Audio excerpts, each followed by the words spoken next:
నిరీక్షణకు ఆధారము లేనప్పుడు అతడు నిరీక్షణ కలిగి నమ్మెను. రోమీయులకు రాసిన పత్రిక 4వ అధ్యాయము 18వ వచనము.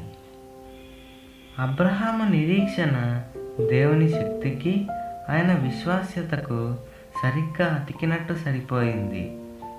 అప్పుడు ఉన్న అతని పరిస్థితుల్ని బట్టి చూస్తే వాగ్దానం నెరవేరుతుందని ఎదురు చూడడం బొత్తిగా అర్థం లేని పని. అయినా అబ్రహాము దేవుణ్ణి నమ్మాడు. తన సంతానం ఆకాశ నక్షత్రాల్లాగా విస్తరిల్లే సమయం కోసం ఎదురు చూశాడు. అయితే ఓ నా హృదయమా, అబ్రహాములాగా నీకు దేవుడు ఒక వాగ్దానం ఇచ్చి ఊరుకోలేదు. వేల కొలది వాగ్దానాలు నీకు ఉన్నాయి. ముందు నమ్మి లాభం పొందిన ఎంతోమంది విశ్వాసులున్నారు కూడా. అందువల్ల దేవుని మాట మీద నమ్మకం ఉంచి ఆయన మీద ఆధారపడడమే నీకు తగినది.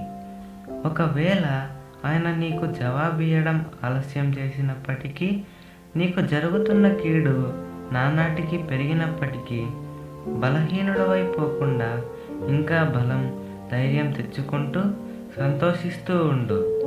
ఎందుకంటే దేవుని వాగ్దానాల్లో అతి శ్రేష్టమైనవి ఎలా నెరవేరుతుంటాయంటే, దాని నెరవేర్పుకు అనువైన పరిస్థితులు, లేశమాత్రమైనా లేని పరిస్థితుల్లో దేవుడు ప్రత్యక్షమై వాటిని జరిగిస్తాడు.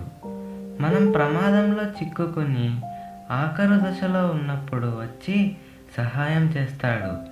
ఎందుకంటే ఇలా చేస్తేనే ఆయన జోక్యం కలుగజేసుకున్నాడన్న సత్యం బయటకు కనిపిస్తుంది. పైగా అలవాటు చొప్పున కంటికి కనిపించే వాటి మీద నమ్మకం పెట్టుకోకుండా కేవలం ఆయన ఇచ్చిన మాట మీదే సర్వకాల సర్వావస్థల్లో మనం ఆధారపడాలని కూడా ఆయన ఇలా చేస్తాడు. దారి తెన్ను తోచనప్పుడే విశ్వాసం రంగంలోకి దిగవలసి ఉంటుంది. కష్టాలు ఎంత భరించరానివైతే విశ్వాసం ఉంచడం అంత తేలికవుతూ ఉంటుంది. మనకై మనం తప్పించుకునే మార్గం కనపడుతున్నంత వరకు విశ్వాసం స్థిరపడలేదు.